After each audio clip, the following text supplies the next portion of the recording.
জয় গুরু। নমস্কার সবাইকে। আশা করছি গুরুর কৃপায় সবাই ভালো আছেন, সবাই ভালো থাকেন, সেটাই কাম্য। গুরু যেন সবাইকে ভালো রাখে সে আশায় ব্যক্ত করি। সেই সাথে আমার জন্য একটু আশীর্বাদ করবেন, গুরু যেন আমার স্থূলদেহকে ভালো রাখে।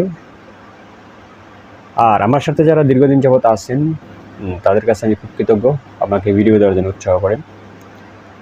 সেই সাথে আমার নাম্বার যারা চেয়ে থাকেন, নাম্বার ডিসক্রিপশনে দেওয়া আছে এবং ফেসবুক পেজেরও লিঙ্ক দেওয়া আছে। আপনারা পেজটাকে ফলো করবেন, আপনাদের মতামত সেখানে জানাবেন, কমেন্টস করবেন।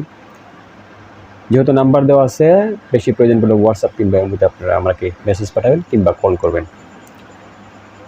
আর আজকে যে বিষয় নিয়ে কথা বলবো এটা অতি গুরুত্বপূর্ণ বিষয়, জন্মতত্ত্ব। জন্মতত্ত্ব নিয়ে কথা বলবো। তো জন্মতত্ত্ব নিয়ে কথা বলার কারণ আছে, কারণ আপনি যদি জন্মতত্ত্বটা বুঝে যান তাহলে আপনি আপনার সিস্টেম অনুযায়ী যদি আপনি কাজ করেন তাহলে আপনি আপনার ইচ্ছা মতো আপনি আপনার সুসন্তান পৃথিবীতে আনতে পারেন। এটা শুধু সরোদয় বিজ্ঞান না, ইভেন যারা অঙ্ক জ্যোতিষ যাকে বলা হয়, অঙ্ক জ্যোতিষেও এই জিনিসটা প্রয়োগ করা হয়, যেটা মানে নিউমোলজি যাকে বলা হয়। নিউমোলজি এটাও কিন্তু এই সরোদয় শাস্ত্র থেকেই বের হয়েছে, সরোদয় শাস্ত্র থেকে বের হয়েছে। তো জ্যোতিষ শাস্ত্র তো অনেক ভাগে বিভক্ত। তো যাই হোক, আমি তো ওইদিকে যাচ্ছি না, আমি আমার সরোদয় বিজ্ঞান নিয়ে কথা বলবো। তো দেখুন, সরোদয় বিজ্ঞানের জন্মতত্ত্ব কি বলে। তো সরোদয় বিজ্ঞানে জন্মতত্ত্ব বলতেছে যে তত্ত্ব বুঝে নাসিকা জেনে শোনে, তিথি জেনে শোনে আপনি জন্মতত্ত্ব বা আপনি জন্মদান করতে পারেন। সরোদয় বিজ্ঞানের মেন কথা হলো, সরোদয় বিজ্ঞান যেটা ফলো করে, জন্মতত্ত্ব যেটা ফলো করে, সেটা সবচেয়ে ইম্পর্টেন্ট এবং সেটা সবচেয়ে গভীর। সেটা হলো আপনার ভূমিষ্ঠ হওয়ার যে সময় সেটা সরোদয় বিজ্ঞান ফলো করে না। ভূমিষ্ঠ হওয়ার সময় কিন্তু সরোদয় বিজ্ঞান ফলো করে না। সরোদয় বিজ্ঞান ফলো করে বীজ রোপণ করার সময়। বীজ কখন রোপণ করছেন সেই বিষয়টা সরোদয় বিজ্ঞান ফলো করে, ভূমিষ্ঠ হওয়াটা না। আমরা যেরকম নর্মালি জ্যোতিষশাস্ত্রে কিংবা অঙ্ক জ্যোতিষে ভূমিষ্ঠ হওয়ার পরবর্তী যে সময়টা, সেটাকে নির্ধারণ করেই আমাদের জন্মকুণ্ডলী বা কুষ্ঠি যাকে বলি, যেটা বানায়। কিন্তু সরোদয় বিজ্ঞানে এটা এরকম নয়। সরোদয় বিজ্ঞানের কথা হলো, যখন আপনি জন্মদান করছেন, ঠিক আছে, ব্রহ্মবীজ বপন করছেন, সেই সময়টা সরোদয় বিজ্ঞান একদম পারফেক্টভাবে ফলো করে। এবং যদি কোনো ব্যক্তি পারফেক্টভাবে সেই ব্রহ্মবীজ রোপণের সময়টা ভালো করে বুঝে জেনে শুনে জন্মদান করেন, ইভেন পক্ষ, তিথি, নাসিকা উভয় দিক যদি জেনে শুনে ব্রহ্মবীজ রোপণ করেন, তাহলে 100% উনি যে ধরনের ব্যক্তি চাচ্ছেন সেই ধরনের ব্যক্তি পৃথিবীতে আসবে 100%। এই বিষয়টা অনেকটা একটু ক্রিটিক্যাল।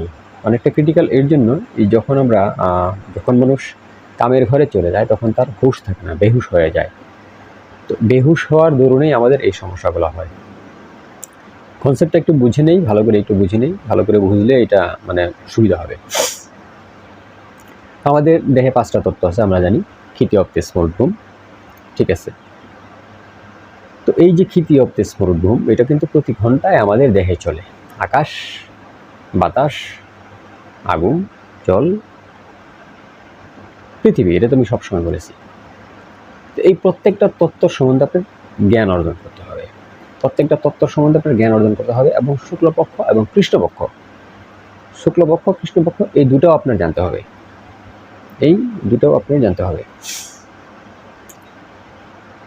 তো যখনই রজস্বালা হবেন, যিনি মহিলা, ওনাকেও খুব খেয়াল রাখতে হবে, ঠিক আছে। উনি যে রজস্বালা হন তার ডেট এবং টাইমটা সেটাও খেয়াল রাখতে হবে, সেটা তার অবগত হতে হবে। এটাও মুখ্য বিষয় জন্মতত্ত্বের ব্যাপারে। এখন ধরুন, আপনি প্রথমত 6 দিন রজস্বলার পরবর্তীতে প্রথমত 6 দিন মোটামুটি আপনি বাদ দিয়ে দিবেন। যদি আপনি 4 দিনে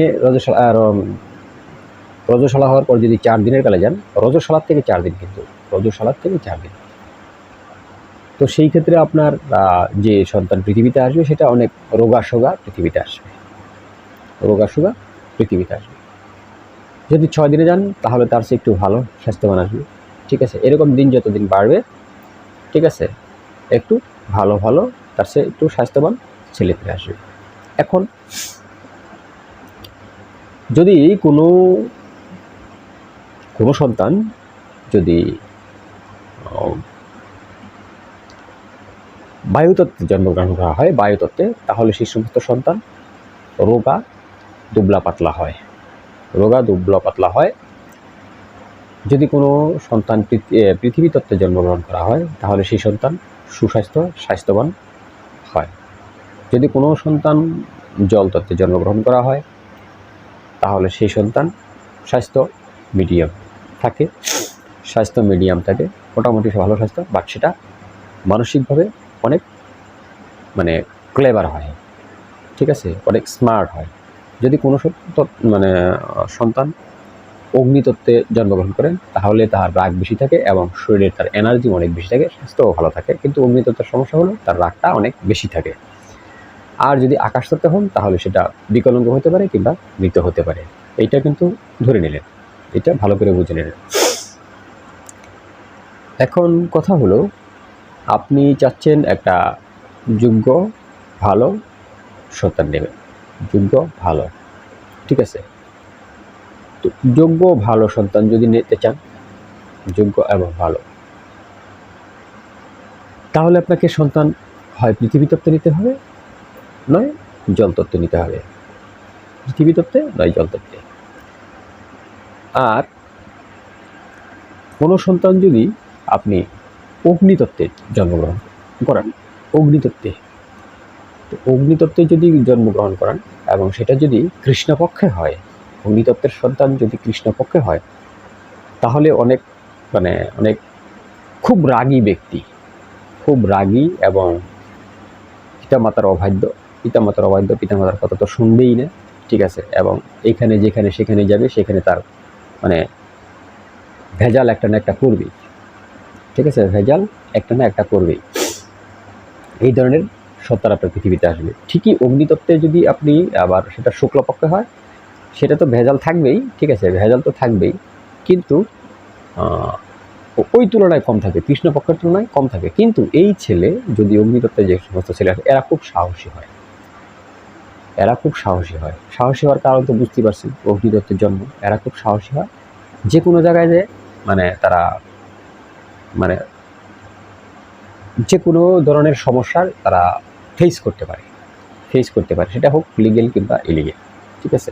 তবে অগ্নিতত্ত্বের ছেলে পেলে খুবই উগ্র কৃষ্ণপক্ষ হলে কখনোই আপনার বাধ্য হবে না, পিতামাতার বাধ্য কখনোই হবে না। গেল অগ্নিতত্ত্বের বিষয়টা। তো যদি বায়ুতত্ত্বে হয়, তো বায়ুতত্ত্বে যদি কন্যা সন্তান হয়, তাহলে এটা একটু তার শারীরিক অবকাঠামো তো দুর্বল থাকবেই, আর একটু অসৎ চরিত্র হতে পারে, ইভেন সেম ওয়েতে যদি আপনার পুত্র সন্তান হয়, ঠিক আছে, সেটাও একটু অসৎ চরিত্র হতে পারে, এদের ভিতরে সততা কম থাকে,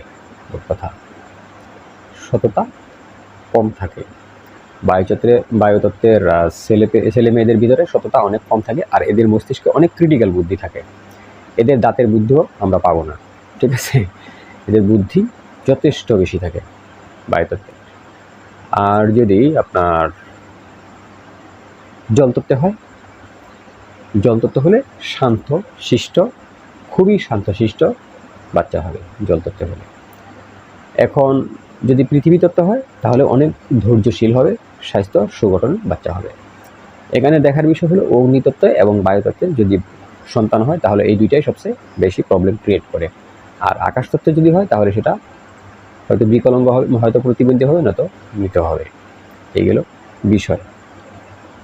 এখন এটা তো বললাম আজকের এই সাবজেক্টটা, এর পরবর্তীতে ছেলে মেয়ে এবং ছেলে মেয়ে কীভাবে নিতে হয় সে বিষয়ে আমি অবশ্য ভিডিও দিয়েছি, কিন্তু এর চেয়েও আরও ভালো করে বিশদভাবে আলোচনা করে পরবর্তী ভিডিওটা দেবো। তো আজকে এই পর্যন্তই। জয় গুরু, নমস্কার সবাইকে।